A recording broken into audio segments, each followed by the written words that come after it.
Bonsoir à tout le monde et Rev Tov, Beruchim Abaim sur Yeshiva Zoom, Sage Online. C'est toujours un plaisir de vous retrouver, si nombreux, Bezrat Hashem, pour échanger un sujet de la Chabra et Rabotai. C'est une mitzvah de faire la publicité du Shiur. C'est pas pour moi, c'est pour l'honneur des organisateurs, organisatrices. Et c'est pour l'honneur d'Akadosh Baruchou de diffuser la Torah. C'est une grande mitzvah, c'est un grand mérite. Alors n'hésitez pas à le faire savoir autour de nous.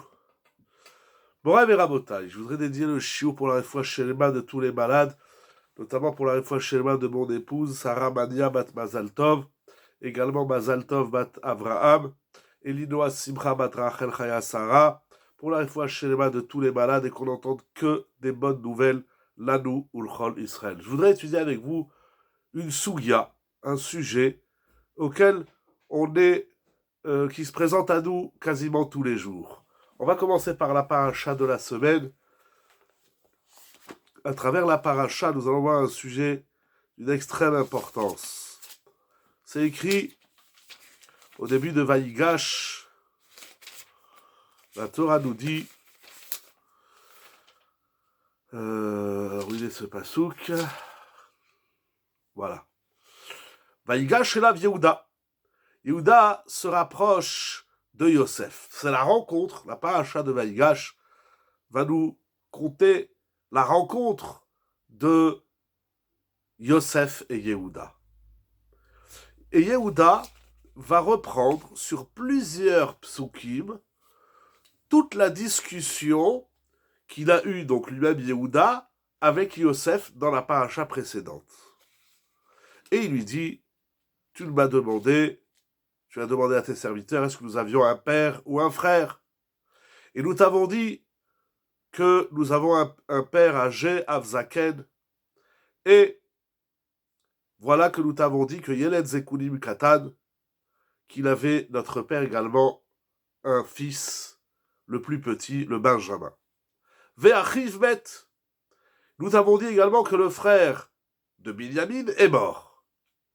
Et il restait plus que Binyamin à notre père, Vaïvater ou Levado Leimo, à sa mère Aviva Evo et son père l'aimait. Et donc tu nous as demandé de t'amener Binyamin, etc., etc. Ensuite il y a donc toute cette discussion où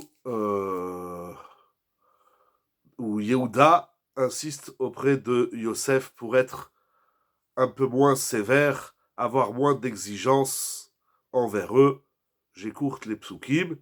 Il y a une vingtaine de psukim, 22 psukim. Et ensuite, au début du chapitre 45, Velo Yachol Yosef litapek lechol hanitzavim alav, Yosef ne peut plus se retenir et il va se faire connaître à ses frères. Vayomer Yosef elechav ani Yosef. Aod avichai. Est-ce que mon père est encore vivant? Ses frères ne savent pas, ne peuvent rien dire. Velo yachlou echav la'anot oto. Qui dit valou mipanav, ils sont pris de torpeur, de honte, dit Rashi. Donc, dans cette rencontre, Yehuda va dire à Yosef quelque chose d'étonnant. Je reprends le chapitre 44, verset 20. Vanomer el Adoni eshlanu avzaken. Nous t'avons dit que nous avons un père âgé et un tout petit frère. Ve'achiv met. Et nous t'avons dit que le frère de Binyamin, c'est-à-dire Yosef, Yehuda, lorsqu'il parle à Yosef, il ne sait pas que c'est Yosef. Il ne sait pas qu'il est non pas le roi, mais le second du roi, Mishneh Lamelech. Il ne sait pas qu'en face de lui, il a Yosef. Ils ne se sont pas encore rencontrés et découvert les identités. Yosef sait depuis le début que devant lui, il a ses frères.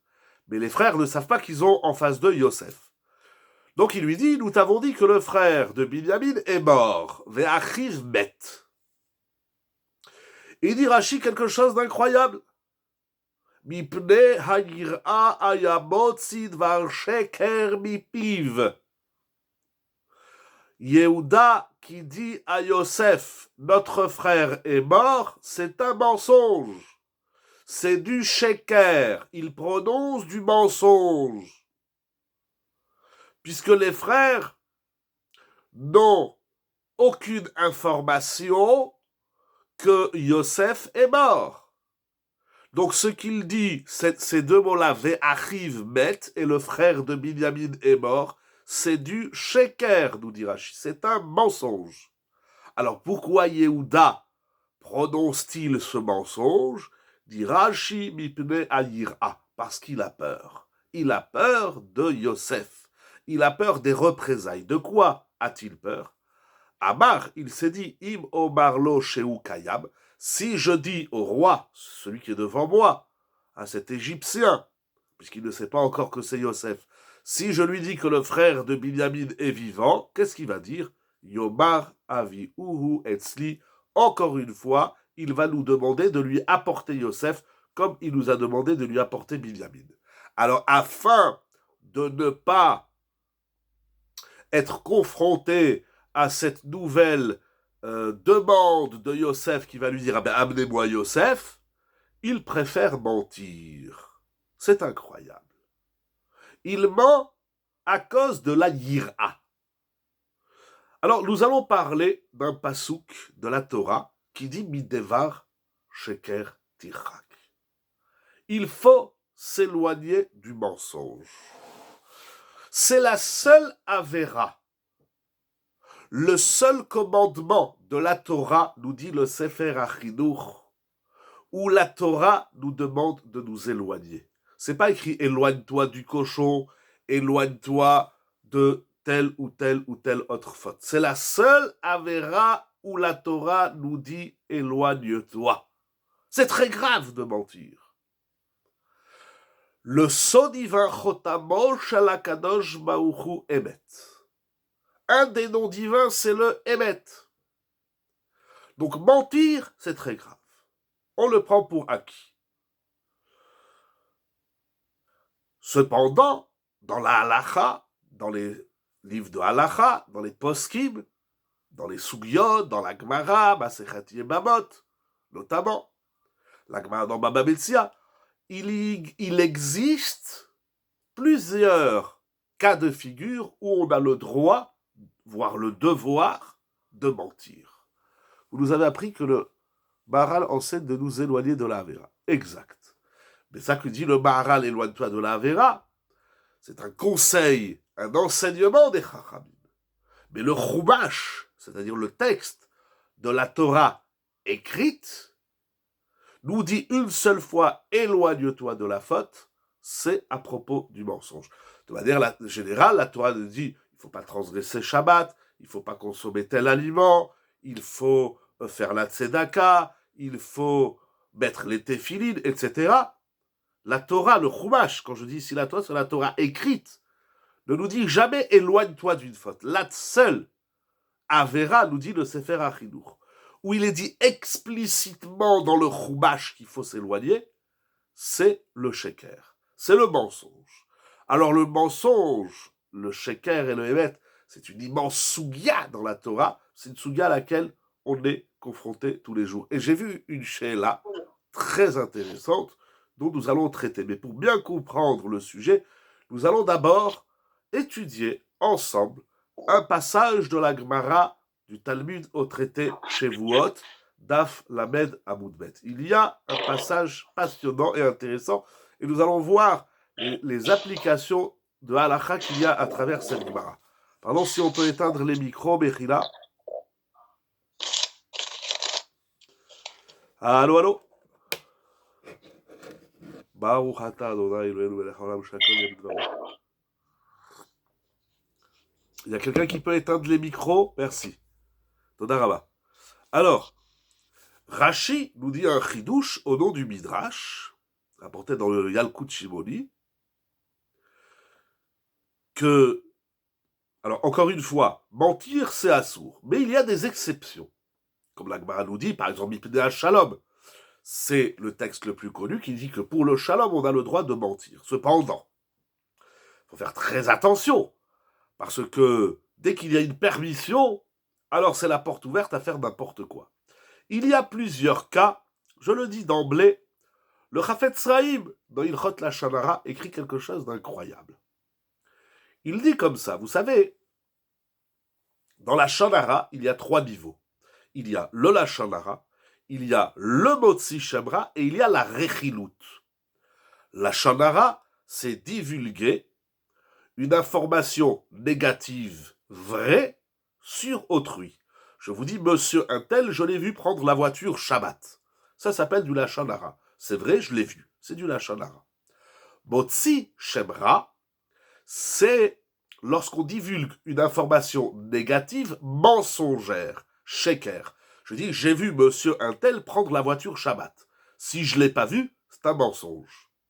Donc j'ai menti et j'ai transgressé Motzi Shemra. Et le Chafetz Chaim nous dit que le Motzi Shemra, étant donné que l'information que je divulgue est mensongère, c'est pire que de dire du mal sur autrui qui est vrai, qui est émet. Donc le Motzi Shemra, c'est plus grave que le Lashon Hara. La Rechilut, 3e niveau. La Rechilut, on traduit en français colporter. Par exemple, Shimon me parle de Réhouven. Et il me dit, tu sais, Réhouven, il a fait ci, il a fait ça, il n'est pas correct, etc., etc. Ensuite, je rencontre Réhouven et je lui dis, tu sais qu'est-ce qu'il m'a dit Shimon sur toi? Il m'a dit ça, et ça, et ça, et ça. Même si Shimon est au courant de ce que Réhouven a dit sur lui, si moi je vais voir Shimon et je lui répète ce que Réhouven a dit à son égard, ça s'appelle de la Rechilut. Ce qui est également interdit de la Torah, comme il est dit, Lo telech rachil be'abecha. Il arrive, nous dit le Chafetz Chaim, dans Ilchot Rechilut, on peut le trouver également dans Ilchot Lashon Hara, mais c'est plus clair dans Ilchot Rechilut, si une personne vient me voir et me dit, est-ce que tu es au courant de ce qu'un tel a dit sur moi? Alors moi j'ai un problème, parce que effectivement, je sais ce que Réhouven a dit sur Shimon. Maintenant, Shimon, il vient me voir et il me dit, est-ce que tu as entendu qu'est-ce que Réhouven il a dit sur moi? J'ai besoin de savoir, je veux savoir, c'est ma vie, ça me concerne, etc. Est-ce que tu es au courant de ce que Réhouven a dit à mon égard? Si je lui réponds et je lui répète ce que Réhouven a dit à son égard, ça s'appelle de la Rechilut. Il nous dit le Chafetz Chaim, dans ce cas, j'ai le droit de mentir. Et j'ai le droit, voire le devoir donc, de lui dire non, je ne suis pas au courant de ce que Réhouven a dit sur toi. On a le droit de mentir pour ne pas dire du Lashon Hara, du Motzi Shemra et de la Rechilut. C'est incroyable. Incroyable ce qu'écrit le Chafetz Chaim. On peut s'interroger, pourquoi mentir c'est moins grave que le Lashon Hara, surtout que Motzi Shemra c'est aussi interdit. J'ai pas eu le temps de trop fouiller dans le Chafetz Chaim et de me plonger sur cette question. En tout cas, Moutar les Shaker, je dois mentir, je vais dire non, désolé, je ne sais pas qu'est-ce que Réhouven a dit sur toi. Si Shimon me dit qu'est-ce qu'il a dit Réhouven sur moi, je dois lui dire je ne sais pas. Je ne sais pas. Ok.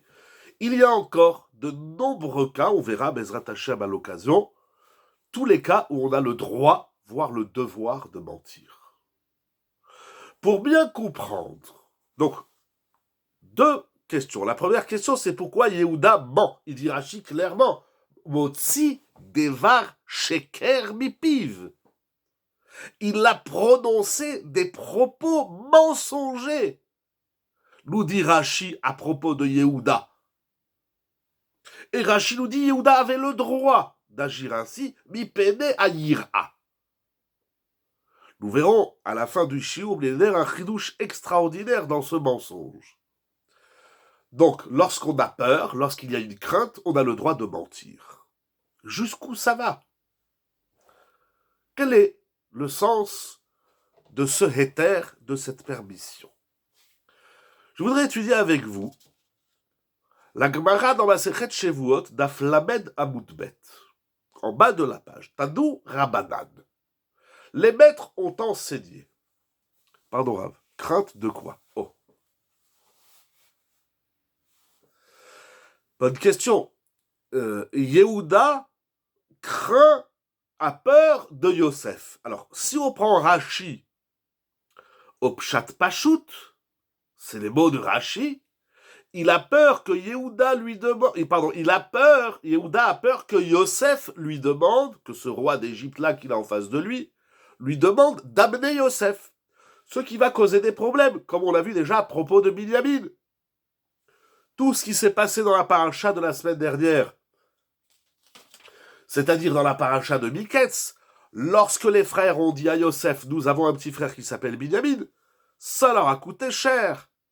Ils vont s'accrocher avec Yaakov. Yaakov ne veut pas. Etc. Toute la paracha de Miketz. Oui, mais c'est le décès du père qu'il craint. Non, il a peur de Yosef. Mipene Aïra. Yaakov, il n'y a pas de problème. Yaakov meurt la semaine prochaine dans Parashat Vayechi. Il n'a pas peur que Yaakov y meure, il a peur de Yosef. Nous reviendrons sur cette peur. Mais ça, c'est le Pshat Pachout de Rashi. Vous savez quoi, je vais vous dire tout de suite le Yesod. Nous allons voir comment on va arriver à ça. Inspiré de Rav Zilberstein, Yehuda, il a peur de mentir. Il ment, mais il a peur de mentir. Qu'est-ce que ça veut dire? Nous allons voir, c'est extraordinaire. Étudions d'abord cette Gemara au traité Shavuot. J'ai rencontré dans 2 Sfarim, très intéressants, dans le Sefer Atel et Machal de Rav David Lechomer, sur la paracha de cette semaine, et dans Minchat Asher, parachat Toldot de Rav Asher Weiss, ils vont ramener le Rashba et le Troumat Hadeshen qui soulèvent une question. A-t-on le droit de mentir pour trouver la vérité? Incroyable. Non pas que je mente au nom de la vérité, mais je mens afin que la vérité ressurgisse.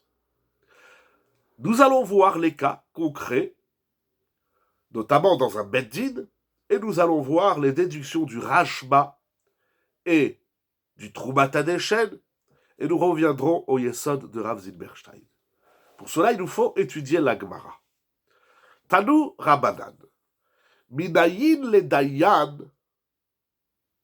shelo ya'aseh sanegron lidvarav. On pose une shéla à un Dayan. Le Dayan va fixer la halacha, va donner son verdict. Il va dire c'est assour, c'est moutard, c'est permis, c'est interdit. Il va dire monsieur, tu es condamné, tu dois payer. Monsieur, tu n'es pas condamné, tu ne dois pas payer, etc. Mais voilà que le Dayan, c'est quand même un homme consciencieux, il connaît la Torah, il connaît la Dayanout, il a également des qualités, bien évidemment, et surtout de Yirat Shamayim. Et voilà que le Dayan, après qu'il ait donné sa décision, il a ce qu'on appelle Libo Nokpo. C'est-à-dire que dans son fort intérieur, il est un tout petit chouïa hésitant de ce qu'il a dit. C'est-à-dire, il le dit, mais il sent que ça peut être remis en question. Il sent que son psaque, sa décision est fragile. Eh bien, il n'a pas le droit de se protéger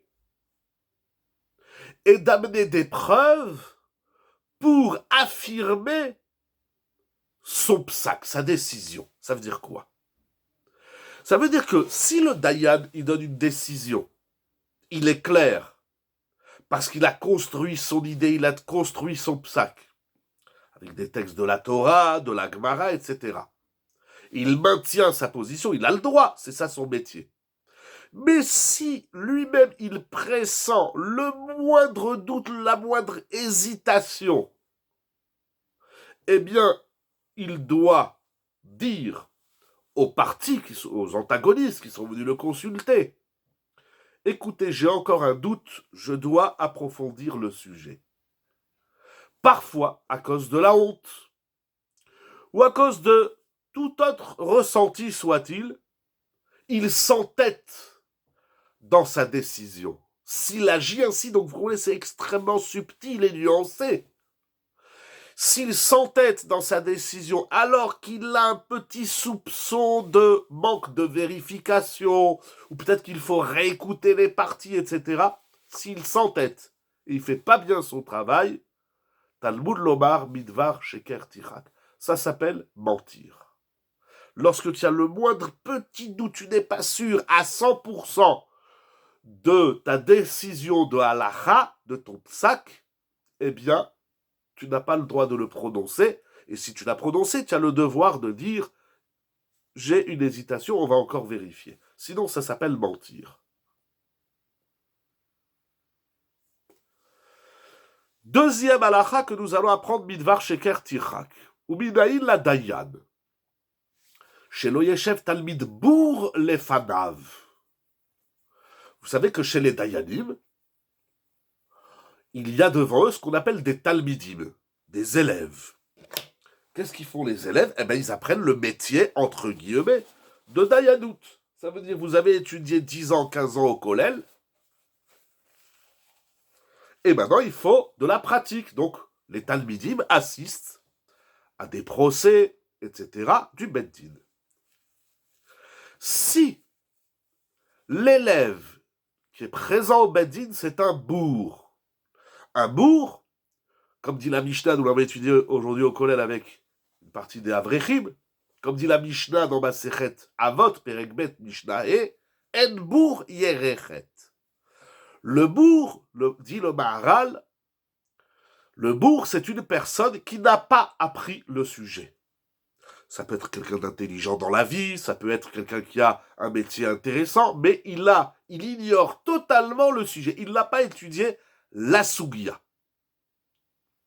Alors cet élève-là qui n'a pas étudié le sujet, il n'a pas à être présent dans un procès. Pourquoi? Parce que il n'a pas les outils de la Sugia, il n'a pas les éléments.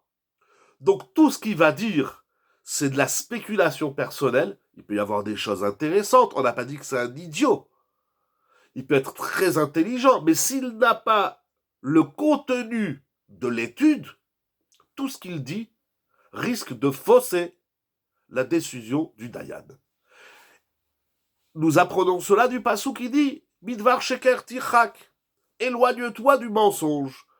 C'est-à-dire, même si tu es intelligent dans la vie, mais si tu ne détiens pas les éléments du sujet de la halakha, tu n'as pas appris la sugia, tu n'as pas consulté le shulchan aruch, etc., alors ça s'appelle mentir. Troisième halakha. Si le dayan, c'est que, normalement, un beddin, c'est avec 3 dayanim. Mais il y a un dayan qui sait que parmi le groupe, le corpus de la dayanout, il y a un dayan qui n'est pas très correct dans l'argent. C'est un dayan, c'est bizarre, mais malheureusement, c'est des choses qui arrivent. Ou bien, en sheyodea bechavero sheu gazlan. Je dois témoigner au beddin. Pour définir ce cheminement comme des mensonges est incompréhensible. Pourquoi? Pourquoi vous dites que c'est incompréhensible? Si j'ai en face de moi, je suis le dayan, si j'ai un élève qui m'assiste, mais qui n'a pas étudié le sujet, alors il va m'embrouiller dans le sujet. À cause de lui, je risque de dire n'importe quoi. Précisez votre question, s'il vous plaît.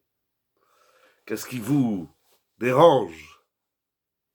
Entre-temps, je continue si vous voulez rédiger la question avec plaisir. De même, donc je suis témoin sur une affaire. Il y a Réhouven et Shimon qui ont un litige, ils vont au tribunal. Le Rav, les Dayanim, leur disent, est-ce que vous avez des témoins? Et Réhouven dit, oui, j'ai 2 témoins. Donc moi, je vais au Beddin, je témoigne avec un autre témoin. Mais je sais que l'autre témoin, il n'est pas sous l'Aïdout, il n'a pas le droit de juger, ni de témoigner. Vous savez que pour être juge, Dayan, ou pour être Aed, témoin, il y a des conditions dans la halacha.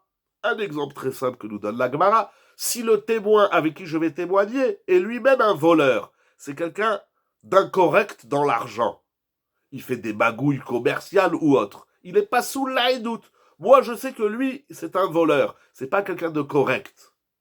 Je n'ai pas le droit d'aller témoigner au Beddin, même si moi je suis un aide cachère et ce que je vais dire est émet, mais je n'ai pas le droit de m'associer chez Loïtz Tarefimo, je n'ai pas le droit de m'associer dans le contexte du témoignage ou de la dayadout avec une personne qui est disqualifiée d'après la halakha. Ça aussi, ça s'appelle midvar sheker tichak.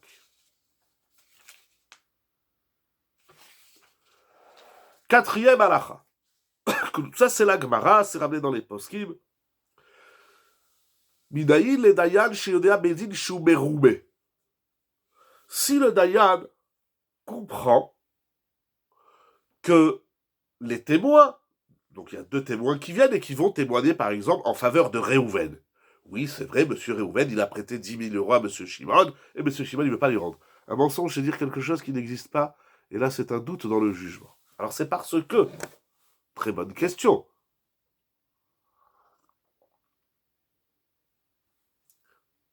le mensonge, à la base, c'est comme vous dites, c'est de dire quelque chose qui n'existe pas. Je viens au tribunal, je dis oui, madame Tsipora doit 1 000 euros à monsieur Shimon, si moi je ne suis pas au courant de vos transactions, de vos affaires, je suis un menteur. Je dis quelque chose qui n'existe pas. Mais justement, ça c'est le sheker, mais la Torah dit tirchak. S'éloigner du mensonge. Ça ne veut pas dire ne pas mentir. Ça veut dire s'éloigner d'un comportement, notamment d'un témoignage ou d'un psak-din, d'une décision rabbinique, qui peut être erroné à cause d'une information incorrecte, à cause d'une personne incorrecte. Et plus fort que ça, le troisième, moi je dis une vérité, mais si je m'associe avec un menteur ou un voleur, je n'ai pas le droit de témoigner. Ça veut dire que le mensonge, premièrement, c'est comme vous dites, c'est quelque chose qui n'existe pas, mais ça c'est la base de la définition du mensonge. Et merci de votre réaction, parce que c'est ça, c'est un des points chidouchiques de la Sougia, c'est une vérité qui s'associe à un mensonge, ou une idée qui peut conduire le dayan, celui qui va donner la décision, ça peut le conduire à dire quelque chose de faux. C'est-à-dire que si ma vérité conduit le dayan, l'amène, l'achemine, pour reprendre votre mot, à dire quelque chose qui n'est pas complètement juste, voire faux, ça s'appelle que je mens. Je n'ai pas menti. J'ai apporté le mensonge. J'ai conduit à une erreur. Donc nous voyons que le mensonge, premièrement, c'est dire quelque chose qui n'existe pas. Ou bien, deuxièmement, c'est de dire quelque chose qui existe, mais la façon et le contexte dont je l'ai dit peut conduire à une conclusion, à une décision rabbinique erronée. Ça s'appelle s'éloigner du mensonge. Tout à fait, vous avez bien compris un point de la Sougia. Quatrième halakha. Si le dayan, le beddin, comprend que les édim, les témoins, ne sont pas, comment va-t-on dire, ne sont pas des gens corrects. Et ils comprennent, je dis le beddin, mais c'est comme ça, monsieur tout le monde, un rave. Je donne un exemple, il vient un couple. Moi j'ai constaté, dans ma toute micro-expérience, que lorsque les couples ils vont voir un rave, ils disent pas toujours la vérité. Quand un il me dit, mon mari, il m'a jamais fait de cadeau, et quand le mari dit, moi je lui fais des cadeaux tous les ans ou tous les 6 mois, il y en a bien des deux qui ment, c'est pas possible. Non, mon mari ne m'aide jamais, et le mari dit, mais c'est moi qui fais le ménage tous les vendredis. Le mari qui dit, ma femme, elle me fait jamais à manger, et elle lui dit, c'est pas vrai, je te fais 3 repas par jour. Donc, c'est pas possible que tout le monde dise la vérité, il y en a bien un qui ment. Donc, lorsqu'on parle, je comprends pas, la vérité de chacune, ça n'existe pas, ça veut rien dire. Je vais vous expliquer. D'abord, la vérité subjective, c'est une phrase, excusez-moi cher ami, qui m'insupporte. Je vais vous dire pourquoi. Bien sûr. Mais la vérité subjective, c'est quelque chose qui n'existe pas. Ça n'existe pas. Il n'y a pas de vérité subjective. La vérité, elle est echad, c'est le sceau divin, c'est chotamo shel HaKadosh Baruch Hu. Mais je reprends un exemple. Je reprends l'exemple du couple. Quand une femme me dit, mon mari ne m'aide jamais, il fait jamais les courses, il m'aide jamais pour faire le ménage, il n'amène jamais les enfants à l'école, il va les chercher à l'école, il débarrasse jamais, il fait jamais la vaisselle, il étend jamais le linge. Pardon, disons plutôt la perception de la... Ah. Vous voyez la nuance, la vérité subjective ou la perception de la vérité. C'est une grande nuance. Mais encore une fois, dans cet exemple, où madame dit, mon mari ne m'aide jamais, je suis épuisé, je n'en peux plus. Quand je me tourne vers le mari, je lui dis, alors qu'est-ce que tu as à dire pour te défendre? Il dit, mais c'est pas du tout, c'est pas vrai. C'est vrai qu'il y a des choses que je ne fais pas à la maison, je nettoie pas les toilettes et la salle de bain, mais je fais la vaisselle, je l'aide à débarrasser, je fais la douche des enfants. Il y en a bien des deux qui ment. C'est pas possible que monsieur dit j'aide ma femme, et c'est pas possible que la femme elle dit mon mari m'aide jamais. Quand un verre est à moitié rempli, dire qu'il est à moitié vide est aussi vrai que dire mais pas du tout, madame Tsipora. Si j'ai un verre qui est à moitié plein et à moitié vide, si je dis que le verre est à moitié plein, vous dites que c'est une vérité. Si je dis que le verre est à moitié vide, vous dites que c'est une vérité. Eh bien moi, je dis que les deux sont des mensonges. Parce que si je dis que le verre est à moitié plein, et j'omets de dire qu'il est également à moitié vide, eh bien j'ai menti. Mais encore, dans ce cas, on peut discuter toute la nuit, parce que c'est vrai qu'il est à moitié plein, qu'il est à moitié vide. Mais si madame dit le verre est vide, et monsieur dit le verre est plein, il y en a bien un des deux qui ne dit pas la vérité. Je vais vous donner un exemple concret. Je ne sais pas pourquoi, mais il y a des couples où l'anniversaire est sujet à guerre. J'ai reçu un couple. La femme m'a dit, mon mari ne m'offre jamais de cadeau pour mon anniversaire. Ils étaient mariés depuis 13 ans. Quand je me suis tourné, bon, moi je m'en fous, tu m'as pas fait de cadeau pour l'anniversaire, tu me le feras après, avant, pendant, quand tu veux. On s'en fout quand est-ce qu'on se fait des cadeaux d'anniversaire. C'est tous les jours l'anniversaire. Je me tourne vers le mari, je lui dis, bon, ta femme elle est sensible. Disons au début du mariage tu savais pas, bon, mais après elle te dit, moi je suis sensible à ça. Fais-lui des cadeaux.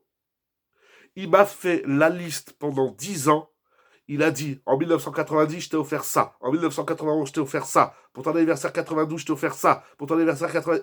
Il avait dans la tête les cadeaux et les dates d'anniversaire de sa femme. Il y en a bien un des deux qui ment. C'est pas possible. Si sur 10 ans, 5 années, il lui a fait des cadeaux, 5 années, il lui a pas fait des cadeaux. Alors, un, il a vu les années où il a fait le cadeau. L'autre, il a vu les années où il n'a pas fait le cadeau. Mais si elle dit, ça fait 10 ans qu'on est mariés, il m'a jamais fait de cadeau pour mon anniversaire, et lui il dit, ça fait 10 ans que je t'ai fait des cadeaux, il y en a bien un des deux qui ment. C'est pas possible. Et comme ça, des cas, il y en a plein, que ce soit dans le couple, que ce soit dans le commerce, que ce soit dans le business, que ce soit dans les affaires, que ce soit dans mille et une choses. Il y en a un qui dit A, il y en a un qui dit B, il y en a un des deux qui ment manifestement. Volontairement, inconsciemment, involontairement. Mais en vérité, je repose la question, nous allons avancer la Gemara. Parfois on ment dans l'intention de faire ressurgir le Hémet. Nous allons voir le cas de la Gemara et on va essayer de l'étendre.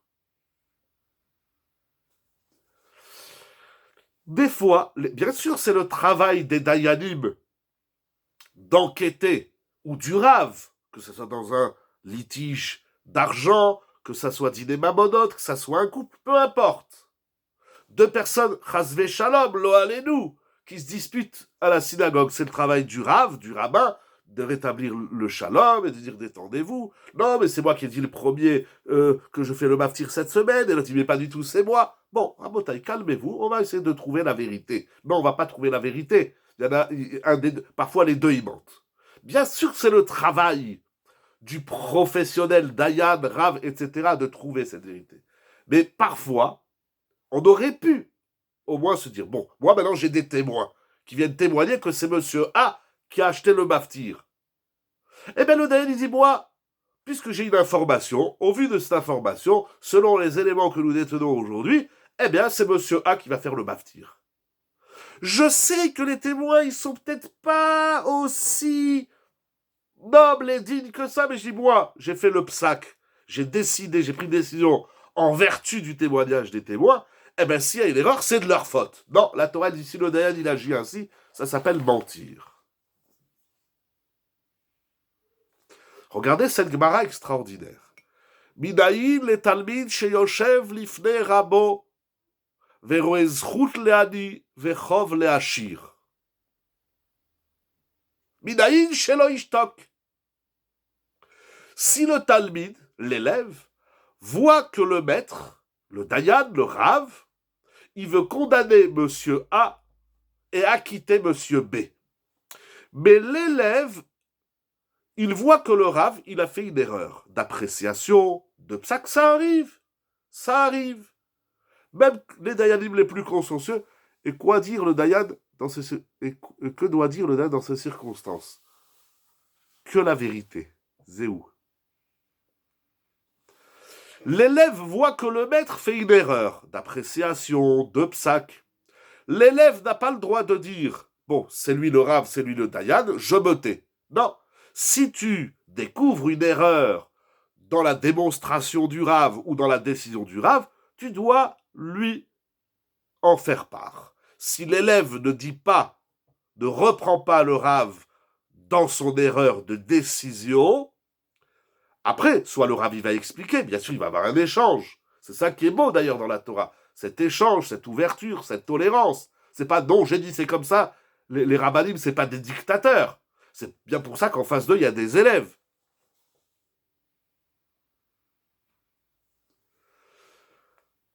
Ah, encore une halakha. Si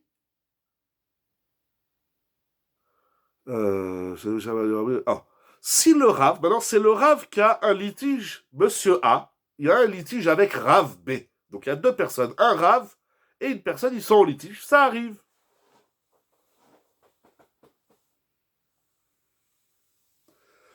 Lorsque le Rav lui-même, il va au Beddin pour... Moi j'ai eu aujourd'hui une sheila intéressante avec un ami, un élève, un avraire.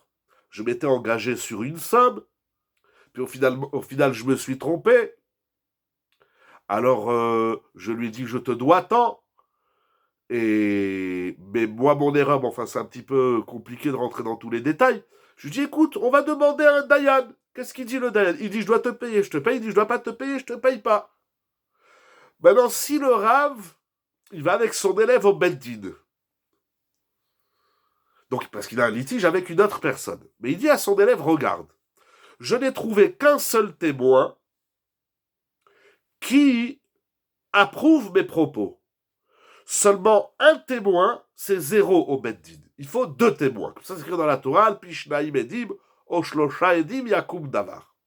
Alors je prends mon élève, je lui dis, regarde, toi tu viens avec moi, et tu vas dire ce que je te dis de dire. Tu sais très bien que je suis pas un menteur. Je suis un Rav, je suis pas un menteur. Ça ment pas, les rabbanim.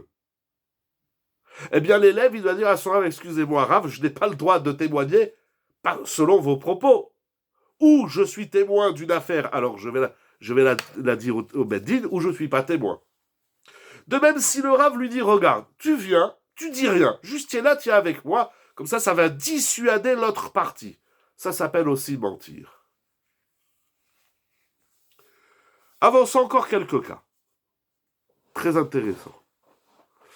Vous savez, dans la Torah, il y a une règle qui s'appelle, j'espère que c'est clair, hein, tous ces dîners, même s'il y a encore à approfondir, c'est une grande soulia, il y a... Très bien. Il y a une règle dans la Torah, lorsqu'on réclame de l'argent à quelqu'un. Je vais voir une personne, et je lui dis, tu te rappelles, je t'ai prêté il y a 6 mois, je t'ai prêté 100 euros, 200 euros, peu importe la somme. On va prendre 100 euros. Je vais voir monsieur A, et je lui dis, tu sais, il y a 6 mois, je t'ai prêté 100 euros, ou la semaine dernière, peu importe, bien sûr, les dates et les sommes, peu importe. On comprend que le mensonge, c'est aussi un comportement. Exactement, tout à fait. Donc vous voyez qu'on est sorti de la définition basique que le mensonge, c'est quelque chose qui n'est pas vrai, qui ne s'est pas produit. Donc, je vais voir monsieur A, je lui dis, je t'ai prêté 100 euros, tu me les as pas rendus, ça fait un moment, j'ai besoin de mon argent, rends-moi mon argent. Bon, s'il reconnaît, dit oui, c'est vrai, excuse-moi, pardon, j'ai oublié, ou bien, très bien, voilà tes 100 euros, très bien. Ça, c'est dans le meilleur des cas. Si le réclamé nie tout, il dit, moi, tu m'as jamais prêté 100 euros. C'est pas vrai, il nie. Alors maintenant, quand on est devant le Beddin, on ne sait pas qui est-ce qui dit la vérité. Moi, je prétends que j'ai prêté 100 euros à Réhouven, et Réhouven prétend que je ne lui ai jamais rien prêté. C'est ce qu'on appelle Kofer Bakol. Il renie la totalité de la somme qui lui est réclamée. Là, la Torah, elle dit Kofer Bakol, Patour. Ben, si tu nies tout, tu nies tout. On l'appelle celui qui nie, non pas parce qu'on a une appréhension qu'ils doivent quelque chose. Il nie parce que dans les faits, il nie. Mais il a peut-être raison de nier. Nier, c'est pas toujours négatif. Lorsqu'on vient vous dire, monsieur, pourquoi, si le voisin il vient vous voir, vous dit, monsieur, quand tu t'es garé, tu m'as défoncé le pare-brise. Excusez-moi, c'est pas moi. Donc tu nies ce que je te réclame. Très bien. La Torah dit, celui qui nie la totalité, il paye pas. Bien sûr. Et il se passe rien. Ben, le Badi dit, monsieur, si tu nies tout, toi, tu as des preuves que tu l'as prêté 100 euros. Tu as un papier, tu as des ridim. Il dit, j'ai rien du tout. Bon, ben alors, au revoir, rentrez chez vous. Par contre, deuxième cas. Si je réclame 100 euros à Réhouven, et Réhouven, il reconnaît, il dit, c'est vrai que tu m'as prêté de l'argent, mais excuse-moi, mon cher ami, ce n'était pas 100 euros, c'était 50 euros. Ou 75 ou 25, peu importe. Il reconnaît une partie de la dette qui lui est réclamée. On va dire 50 euros. Je lui dis, tu te rappelles, je t'ai prêté 100 euros. Il dit, excuse-moi, bien sûr, je me rappelle, mais c'était pas 100 euros, c'était 50 euros. Dans la Torah, celui-ci, on l'appelle Modé Bemiktsat Hata'ana, c'est-à-dire celui qui reconnaît une partie de ce qui lui est réclamé, Chayav Bishvua. Il paye les 50 euros qu'il reconnaît, puisqu'il reconnaît qu'il doit 50 euros. Et il doit jurer, de par la Torah, c'est Shvua de Oraita, qu'il ne doit pas les 50 restants. Ça, c'est la base, c'est écrit dans Parashat Mishpatim, c'est très clair, c'est des halachot très clairs, c'est la base des réclamations de To'el Velitan.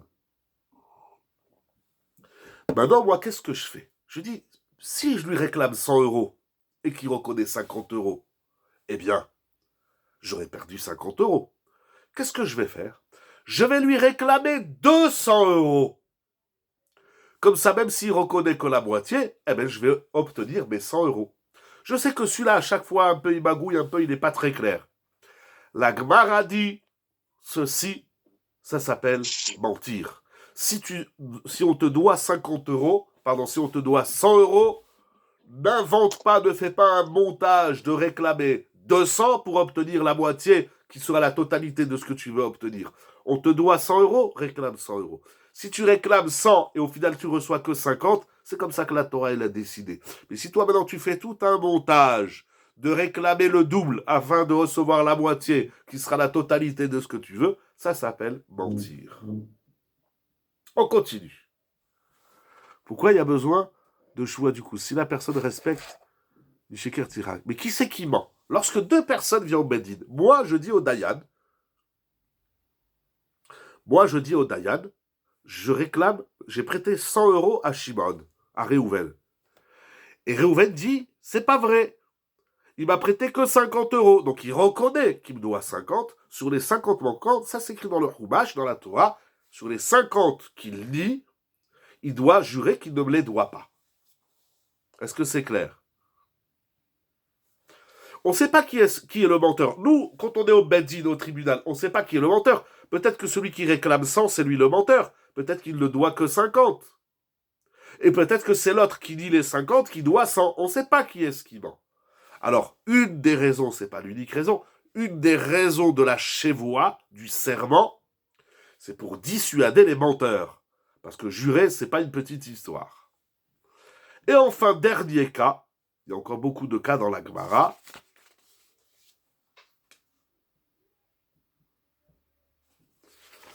Peut-être encore dire encore un ou deux. Bon, je vais en dire encore deux. Si j'ai un litige avec Réhouven, peu importe monsieur A, monsieur B ont un litige. Et monsieur A et monsieur B, ils sont d'accord d'aller consulter un Beddin, un Dayan. Et ce que le Dayan dira, ils se plieront. Entendre ces possibles mensonges et sans conséquence. Excusez-moi, j'ai pas compris. Entendre ces possibles mensonges. Non, je suis désolé, mais là, j'ai pas compris votre question, Madame Tsipora. Si vous voulez la réécrire avec plaisir, j'ai pas bien compris qu'est-ce que vous demandez. Si quelqu'un a compris, qui veut m'expliquer aussi avec plaisir. Je continue, je garde les yeux rivés sur l'écran pour voir si la question revient avec grand plaisir. Donc, Réhouven et Shimon ont un litige, ils sont d'accord d'aller voir un Beddin et de se plier à la décision du Beddin. Le Dayan n'a le droit de... Ça n'a pas de conséquence d'écouter ces mensonges. Alors, attention. Je ne sais pas pourquoi vous êtes si sûr que ça n'a pas de conséquences. Mais quand bien même ça n'aurait pas de conséquences, c'est assourd. Parce que mentir... Ah, c'est une question. Ah. Mais, bonne question, très bonne question. Qu'il y ait une conséquence ou non, c'est assourd de mentir. Alors c'est vrai que si le mensonge a des conséquences nuisibles envers la victime du mensonge, c'est encore plus grave. Mais si je mens à propos d'une personne qui ne va subir aucune conséquence, ça reste du mensonge. Ici, dans un Beddin ou face à un rave, une autorité rabbinique, comme disent les Français, s'il y en a un qui ment, ça dépend de la sensibilité. On a étudié, vous savez, au Kollel depuis 3 mois, une sougia passionnante, mais Ezrat Hashem, on la termine demain, si Dieu veut, qui s'appelle le Shochad. C'est-à-dire qu'un Dayan, un Beddin, ou un homme de communauté, responsable communautaire, etc., n'a pas le droit de recevoir de la corruption. Ça paraît évident, mais tout ça parce qu'il y a une certaine sensibilité humaine que la Torah reconnaît, et on comprend bien que de l'argent peut abîmer la décision du Beddin. Et peut-être même ça l'abîmerait pas, ça change rien. Nous dit la Gemara Masechet Ketuvot, et comme nous l'avons vu, vous pouvez demander au Avrechim, c'était très intéressant comme Sougia. Peu importe que ça a des conséquences ou non, c'est assourd. Quelqu'un qui mange du cochon, même si après il a encore faim, ça n'a pas eu une grande conséquence, il a fait un issour. C'est-à-dire que l'action de la Avera, ici, en l'occurrence, le mensonge, qu'il ait une conséquence ou non, c'est un acte répréhensible par la Torah. On ne ment pas. Même si l'autre ne va subir aucune. Mais est-ce que la commission écrit à l'argent ou le kavod? Très bonne question. Très bonne question. L'amitié peut être du shochad, on a vu dans la sougia. L'amitié. Donc c'est pas que l'argent. Pour répondre sur shochad, mais on est dans sheker. Et le temps avance très vite. Il faut que je dise encore des chidushim be'ezrat Hashem. C'est une immense sougia, le sheker. Alors, le Dayan n'a pas le droit d'écouter un antagoniste en l'absence de l'autre antagoniste. Ça s'appelle mentir. Encore une fois, vous avez posé une très bonne question, qu'il y ait conséquence ou non, un mot, effectivement. Tout peut corrompre, c'est donc l'immense responsabilité des Dayanim, c'est pour ça qu'il y a la Sougia, le Shulchan Aruch, le Rambam, les Poskim, et encore les décisionnaires que nous avons étudiés, et ceux que nous n'avons pas étudiés, ce sont d'immenses Sougiot. Dernier cas de la Gemara. Enfin, il y en a encore quelques-uns, mais le temps avance. Si... Alors là, c'est très intéressant. Regardez. La Gemara nous dit.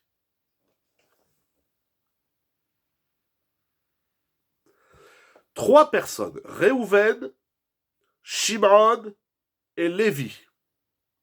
Ils ont devant nous éloigner de ce monde, Alma des Shikra. Impossible de s'éloigner de ce monde. Impossible. Comment on va trouver la vérité? Parce que le Emet, comme dira Volmé, Emet Meretz Titzvach, c'est dans ce monde de mensonges que la vérité surgit. Mais comment? Laissez-moi quelques minutes, encore Bezrat Hashem, je vais vous dire un chidouche extraordinaire de Rav Zilberstein sur cette immense souga de mensonges et vérité. Le Emet, c'est ici sur terre, comme vous dites si bien, Alma des Shikra, le monde du mensonge. C'est dans le monde du mensonge qu'on trouve le Emet. Comment? Et c'est un art, c'est pas facile. Puis c'est facile. Vous savez, moi, à chaque fois que j'étudie cette souga, ici dans la Gemara Shevuot, ou dans les livres de Halacha, ce soir, comme je vous ai dit, Atel et Machal et Milchat Asher, vous allez voir, c'est extraordinaire ce qu'on va voir, mais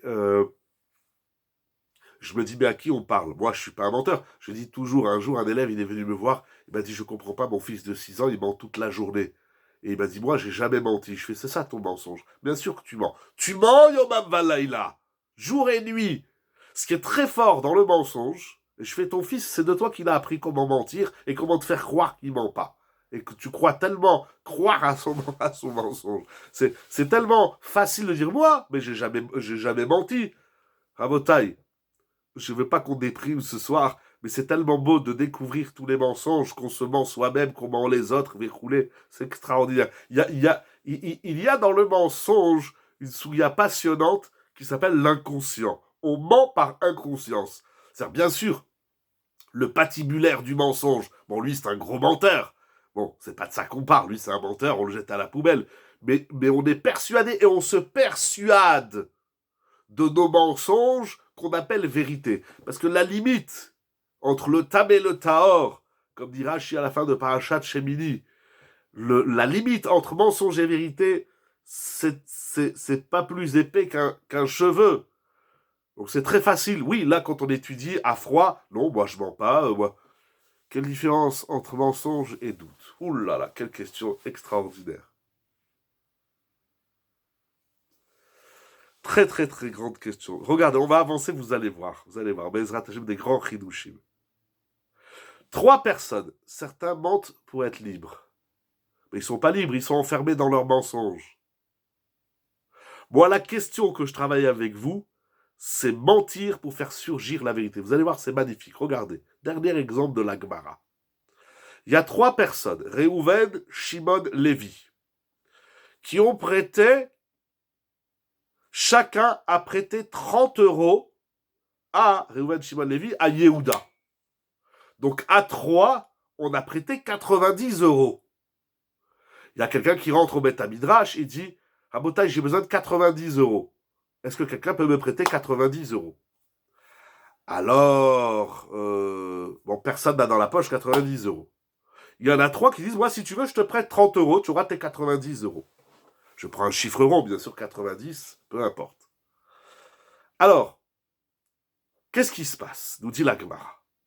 Qu'est-ce qu'on fait? On va faire comme ça. Au lieu que les 3, Réhouven, Shimon, Lévi, chacun il va aller chez Yehuda lui réclamer les 30 euros, et on ne sait pas qu'est-ce qu'il va répondre à Réhouven, à Shimon et à Lévi. Qu'est-ce qu'on fait? On missionne un des 3, on va dire Réhouven, il va aller voir Yehuda et lui dit « Tu me dois 90 euros ». Et il va demander à ses 2 copains, à qui il doit 30 euros à chacun, vous allez témoigner qu'il me doit 90 euros. Alors, c'est vrai que j'ai menti, parce qu'il ne me doit pas 90 euros. À moi, il me doit que 30 euros. Mais au final, les 90 euros que je lui réclame, c'est pour les partager en 3.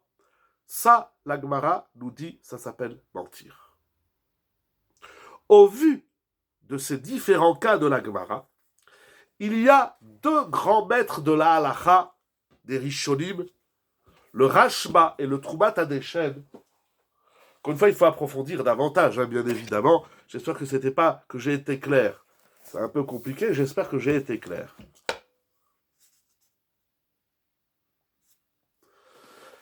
La question que demande ici le Rav, David Lechomer, est-ce que j'ai bien dit son nom, pardon? Oui, David Lechomer, dans son livre Atele Machal sur Parashat Vaïgash, et de même Minchat Asher dans Parashat Toldot. Si maintenant je vais au Bédine, je sais que celui qui est à côté de moi, c'est un menteur. Je le connais. Il n'est pas correct, il n'est pas... Vous savez, il y a des gens qui savent mettre le doute, comme vous avez dit, qui savent embrouiller les histoires. Alors moi, qu'est-ce que je fais? Je vais dire un mensonge plus gros que lui. Comme ça, il sera obligé de reconnaître. Il y en a qui sont très forts dans ça. Très, très, très, très forts. Alors, la Gemara va rapporter... Bon, il y a une autre Gemara, on n'a pas le temps de la faire, dans Baba Kama d'Afrav Zaïn à Moudbet. Et la Gemara raconte...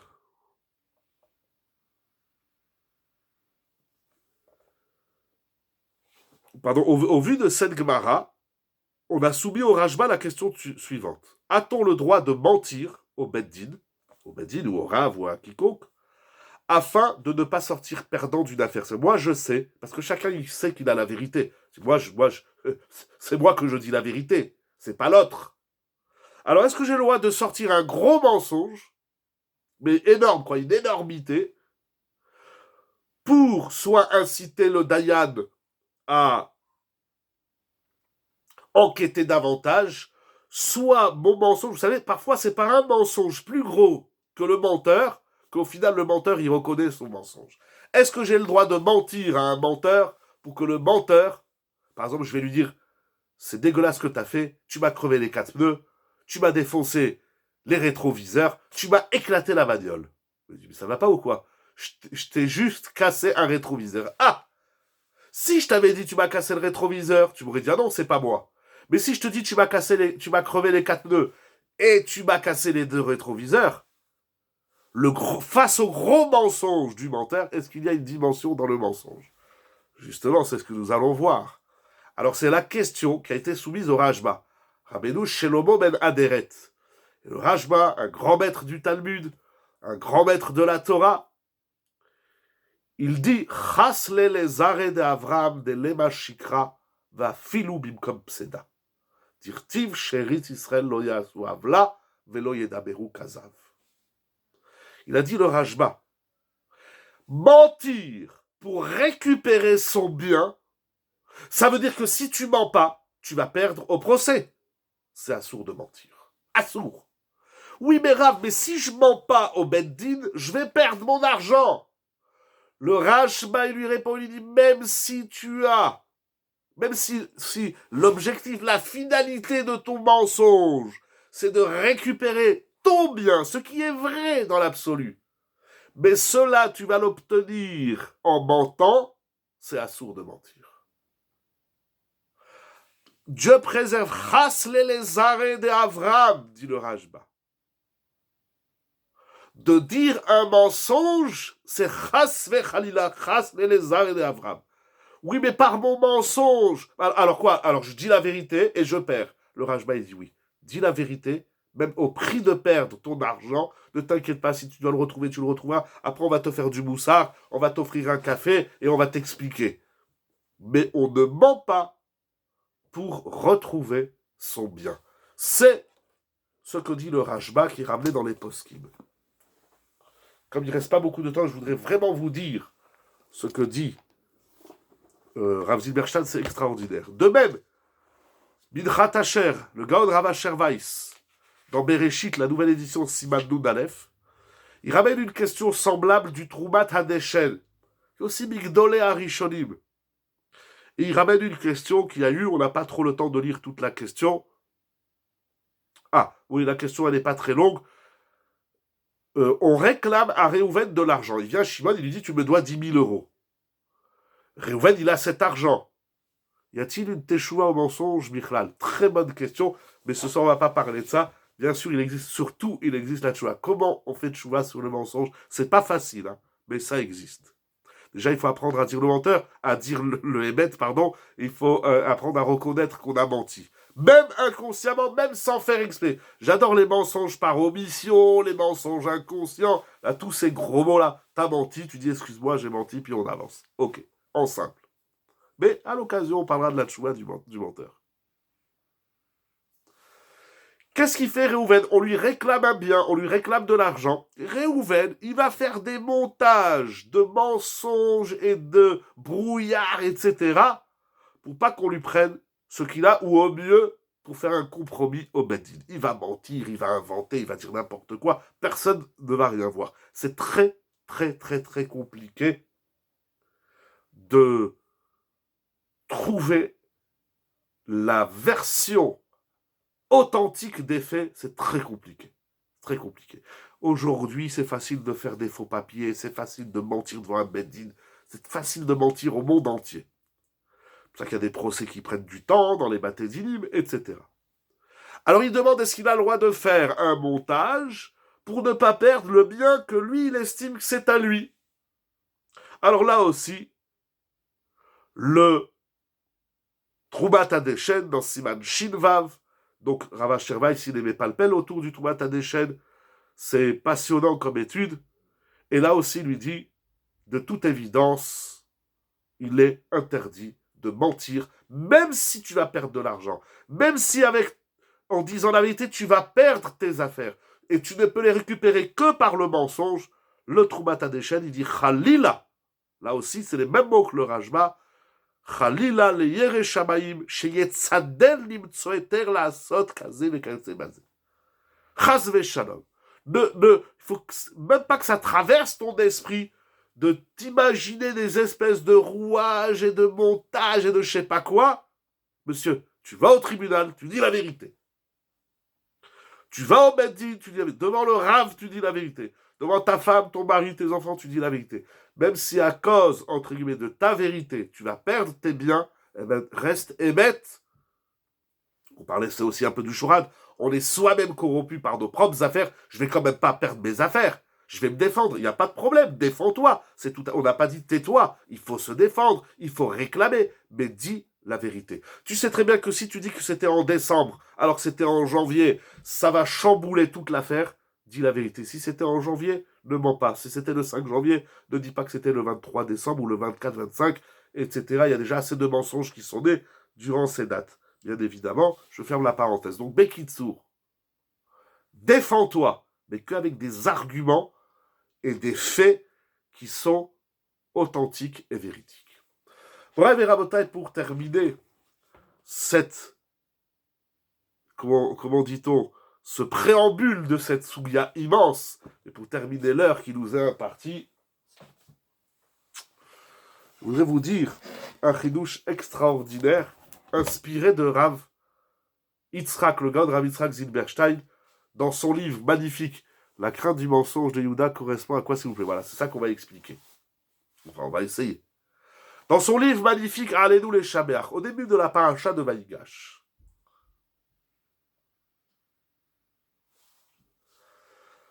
Rav Zilberstein rapporte les propos de Rashi. Et il dit Tsarich Biour. Il dit je comprends pas.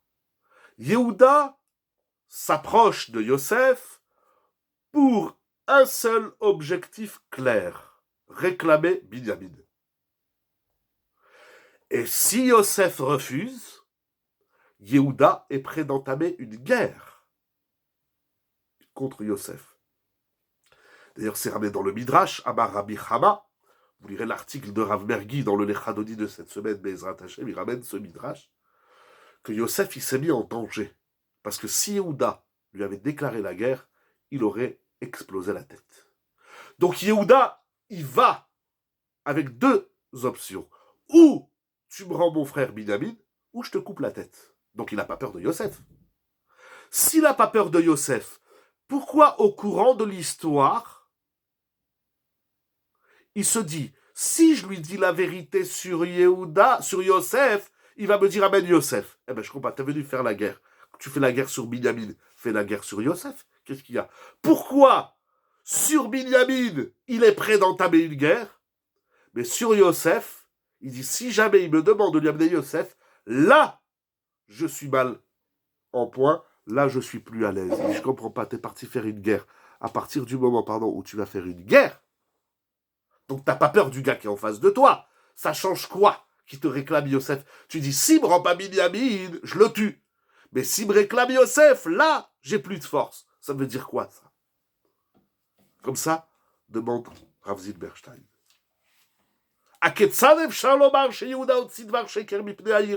Comment peut-on dire, comment Rashi et Chazal peuvent nous dire que Yehuda, il a peur de Yosef? Il n'a pas peur, parce qu'il vient faire une guerre. Vaïgash. D'ailleurs, Rashi dit Anagasha et la Milchama.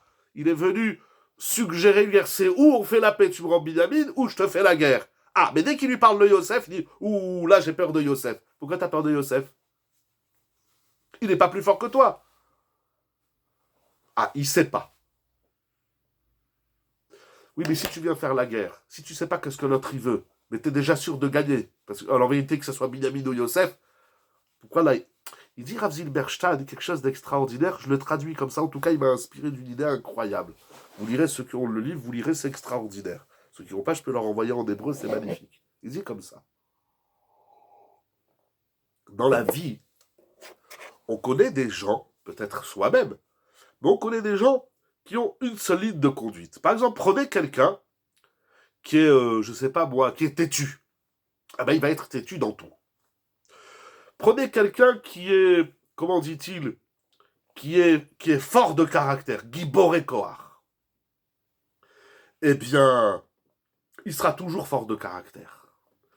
Prenez quelqu'un qui est Nadiv Lev. Il a bon cœur. Eh bien, il aura bon cœur avec tout le monde. Prenez quelqu'un de Kamtsad, de radin, avare. Il sera avare avec tout le monde, sa femme, ses enfants, ses parents, même envers lui-même, il va être avare. Prenez quelqu'un de gêné, de honteux, de discret, il sera discret avec tout le monde. Et ainsi de suite, comme ça, le Rav, il fait la liste des différentes midotes. En général, dans la vie, on a un kivoun et on s'en tient à notre kivoun, à notre orientation. Il dit, mais là, on voit que Yehuda, face à la même personne, il peut être à la fois, il peut à la fois avoir le sentiment d'être plus fort que lui, et à la fois avoir le sentiment qu'il n'est pas plus fort que lui. C'est incroyable, parce que nous, on appelle ça des gens qui ne savent pas où ils s'assoient. Mais le Rav nous dit au contraire, c'est la force de Yehuda. La force de Yehuda, c'est que là, je dois te dire de la vérité, mais là, je dois te dire... Il y a des gens qui disent, moi, jamais de ma bouche, je sortirai un mensonge. C'est très grave. Parce que des fois, tu as l'obligation de mentir, comme j'ai ramené l'exemple du Chafetz Chaim dans une Chot Lashon Hara. De même, il y a des gens qui disent, moi, je dis jamais du mal de personne. C'est très grave. Des fois, il faut dire. Des fois, il faut dénoncer. Étudions, réétudions, révisons une Chot Lashon Hara. Où le Chafetz Chaim nous dit, il y a des cas où tu as l'obligation de dire ce que tu sais sur la personne. C'est la grande question des shidduchim. C'est la grande question du travail. Je veux embaucher un employé. Si tu sais que c'est un voleur, tu as l'obligation de me dire, attention, c'est un voleur, même si je t'ai rien demandé. Tu vas pas l'embaucher. Il s'est fait, en 6 mois, il a fait déjà 8 boîtes et il s'est fait jeter des 8 sociétés parce qu'il vole dans la caisse. T'as un criouf, t'as l'obligation. Ah, mais si c'est pas dans ce contexte, c'est assourd. Les mêmes propos, dans un contexte, c'est une avéra de les dire, dans un autre contexte, c'est une mitzvah de les dire. Inspiré de Rav Zilberstein, c'est pour ça que je dis Yehuda, il a peur de son mensonge, dans le sens où on est catégorique. En général, l'être humain, il est catégorique. Moi, je mens jamais, moi, je dis toujours la vérité. C'est grave, des fois, il ne faut pas dire la vérité. Moi, je mens tout le temps. C'est grave, des fois, il faut dire la vérité. Ça veut dire quoi? Ça, c'est la ira. La ira, on le voit dans le Messilat Yesharim, la crainte du ciel, c'est pas toujours blanc et toujours noir. C'est pas comme ça. C'est de savoir adapter la réponse la plus juste, la plus correcte à la situation dans laquelle on se trouve. Mensonge et vérité, c'est ce qu'il y a de plus délicat dans cette... Ah, bien sûr qu'on peut se tromper. Mais on a le droit d'utiliser ce joker de « je me suis trompé » seulement si je me suis trompé. Mais si je me suis pas trompé, je te dis que c'est comme ça, parce que je pense que c'est comme ça. Et lorsque l'autre en face, il émet un doute, est-ce que tu es sûr? Est-ce que tu as bien vérifié? Je sais pas, j'ai vu un petit sketch chez les Goïms qui m'a fait rire, je sais pas si vous le connaissez, mais la possession du contexte n'est-elle pas elle-même? Bien sûr. Alors j'ai toujours le devoir de dire, voilà comment j'apprécie la situation. Ça veut dire, j'admets que ma version, mon interprétation, elle est subjective dans le sens où elle ne concerne que moi, parce que je l'ai vu ainsi, parce que je l'ai apprécié ainsi, parce que je l'ai ressenti. Mais je dois en même temps être tolérant d'entendre. Un, peut-être que je me suis trompé. Deux, il y a d'autres versions. Il y a un sketch que j'aime beaucoup, c'est un homme qui rentre à la maison, je ne sais pas si vous le connaissez, j'ai pas les noms, peu importe, c'est un homme, il rentre à la maison, il est très énervé, et sa femme, elle lui dit, qu'est-ce que tu as, chérie? Et il dit, le voisin, c'est un idiot. Alors sa femme lui dit, mais pourquoi c'est un idiot? Il dit, parce que quand il s'est garé, eh bien, il m'a défoncé le pare-brise. Alors sa femme lui dit, d'abord, est-ce que tu es sûr que c'est le voisin? Peut-être que c'est pas le voisin, peut-être que c'est quelqu'un d'autre. Il lui dit, non, je te dis que c'est lui, et c'est un idiot, un point, c'est tout. Alors elle lui dit, mais bon, disons que c'est le voisin. D'abord, tu n'as pas de preuve, tu l'as pas vu. Toi, tu crois que c'est le voisin parce que tu t'es disputé avec lui 10 fois, alors tu es sûr que c'est lui qui t'a défoncé la bagnole. Mais s'il le faut, c'est pas lui. Et le mari lui dit, je te dis que c'est lui, je sais, et de toutes les façons, je sais, c'est un imbécile. Bon, alors elle lui dit, mais peut-être qu'il était pressé, peut-être qu'il a amené sa femme à coucher à la clinique, et il viendra certainement, en toute âme et conscience, de te dire, excusez-moi, je vous ai abîmé le rétroviseur, je vais vous le rembourser. Ah, non, non, non, non, non, je sais très bien, il n'a pas du tout amené sa femme à la clinique, etc., pour accoucher, tu me racontes n'importe quoi, je te dis que c'est un idiot. Et ainsi de suite, la femme, elle va chercher des circonstances atténuantes pour essayer de calmer son mari. Et à la fin, le mari lui dit, non mais t'as pas compris, moi je te dis que le voisin c'est un idiot, un point, c'est tout, point barre. Voilà, je veux rien entendre d'autre. Il y a des gens qui sont fermés, qui sont enfermés, emprisonnés dans leurs mensonges. Lorsqu'on émet notre vérité, on doit au moins admettre deux choses. Un, que c'est mon interprétation, et qu'il existe une interprétation adverse, quelle qu'elle soit, et deux, c'est ce qu'on appelle aujourd'hui ce grand gros mot de la société, ce grand mensonge de la société, c'est la tolérance. Mais la tolérance, c'est pour que moi je bouffe ce que toi tu penses. Ça, c'est pas de la tolérance. Ça c'est de la dictature. La tolérance, c'est que tu penses A et moi je pense B. C'est tout. Et premièrement. Deuxièmement, c'est même toi qui penses A, tu dois entendre que peut-être tu te trompes dans ton interprétation et que si tu te trompes pas, tu dois être en mesure de la démontrer. Mais lorsque quelqu'un s'élève et dit « Je te dis que c'est comme ça, un point, c'est tout », ça, c'est du mensonge. Ça, c'est du sheker. Alors, Yehuda, je prends une partie de l'idée de Rav Zilberstein. Quelle différence entre Istalek Minasafek et l'Itrachek Be'asheker? Ah, vous revenez. Hein, c'est Meyer qui pose, c'est Monsieur Meyer qui vous posez la question. Vous revenez sur le Safek. C'est très bien. Alors, Istalek Minasafek, c'est-à-dire que tu ne dois pas avoir de doute. Et bien souvent, je vais vous donner un exemple très simple. Vous parlez avec quelqu'un, il vous dit c'est comme ça. Tu es sûr? Oui, oui, je suis sûr. Démontre. Bah, ça se démontre pas, c'est évident. Ça s'appelle le Safek. Ça veut dire que si tu n'arrives pas à démontrer ton idée, tu n'arrives pas à faire la démonstration, tu as le droit de dire, c'est ça que tu ressens, mais il faut expliquer ce que tu ressens. Non, voilà, moi je suis comme ça, moi c'est tout. Ça, c'est pas une vérité. Ça, c'est pas une vérité. Ça, c'est une bombe dans la gueule. Ça, c'est n'importe quoi. Vous comprenez? Alors, c'est sûr, il faut beaucoup de patience, il faut beaucoup de midot tovot, surtout dans le couple, dans la famille, ben la table chaveo. Une seconde, pourquoi tu dis c'est comme ça? Si tu n'arrives pas à le démontrer, tu le prends, tu le jettes à la poubelle. C'est tout. Ça te fait du mal à toi-même. Ça, c'est les istalek, mina, ça fait que les drachek, mina sheker, c'est ça, c'est prendre un cran d'avant. Le mensonge, il est là-bas. Moi, je suis là. C'est toujours rester à l'extérieur du mensonge, ce que je traduis ce soir notamment par ces deux points. Premièrement, entendre qu'il existe d'autres interprétations, d'autres ressentis, d'autres personnes sur Terre. Et deuxièmement, c'est de se dire, mais peut-être que ma propre interprétation, elle est complètement nulle, elle est complètement non avenue. C'est pas, moi je pense ça et toi tu penses B. Déjà, c'est énorme. Mais c'est aussi de se dire, mais peut-être que ce que je pense, c'est tordu. Et Rav Zilberstein va dire, c'est ça qui est très fort chez chez Yehuda. C'est que Yehuda, d'un côté, il est très fort, il est ferme. Mais d'un autre côté, il se dit, mais peut-être que je me trompe. Peut-être que je suis en train de faire n'importe quoi.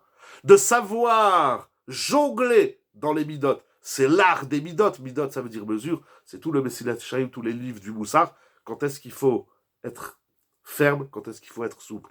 Quand est-ce qu'il faut mentir? Et quand est-ce qu'il faut dire la vérité? Quand est-ce qu'il faut dire du Lachon Hara? Et quand est-ce qu'il ne faut pas dire du Lachon Hara? Vous savez, un jour, on m'a posé une question. Donc, ce qui est mensonge pour l'un peut être une vérité pour l'autre. Non, il ne faut pas dire comme ça tout à fait. C'est pas mensonge pour l'un. Si ce que tu dis est vrai pour toi, alors ça devient vrai pour moi. Dans le sens, si tu arrives à me démontrer ce que tu penses, alors moi aussi j'accepterai que pour toi c'est une vérité. Je ne vais pas dire tu vis dans le mensonge. Je vais dire toi, ce que tu vis, ce que tu ressens, ce que tu penses, ce que tu interprètes, tu l'as démontré, j'entends, alors c'est pas bon pour moi, mais c'est plus mensonge. Si tu arrives à expliquer ton point de vue et je l'entends, c'est pas pour autant que je vais l'accepter et faire pareil, parce que j'ai moi aussi mon ressenti, j'ai moi aussi mon sechel, mais si j'accepte que ce que tu fais est bon pour toi, je n'ai plus le droit de dire que c'est un mensonge, ça devient une vérité. Un jour, on m'a posé la question, est-ce que la Torah, elle permet la contraception? Celui qui dit oui, la Torah, elle permet la contraception, c'est un menteur. Celui qui dit non, la Torah interdit la contraception, c'est également un menteur. La force de la Torah, c'est d'avoir une ligne de conduite qui se démontre au cas par cas. C'est ce que je voulais étudier avec vous ce soir. Un petit aperçu de cette immense souilla à laquelle on est, j'aime pas tellement le mot confronté, mais invité tous les jours, jusqu'à ce que ma démonstration soit discutée. Non, au contraire.